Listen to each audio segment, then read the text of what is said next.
isang kay-gandang mundo. Mundong kay raming mata. Magaganda na paligid na maaaring pasyalan. Puno ng tawanan at ngitian. Pamilyang kay sayang mamasyal.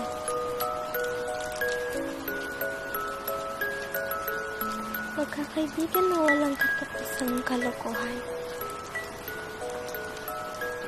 Isang pinakamapayapang mundo. Pagkamat, isa ring problema ang nabuo. Nanira ng mga gandang tawanan at ngiti. Napalitan ng kalungkutan at problema. Nagkasakitan ang maraming tao dahil sa isang bakteryang namuo.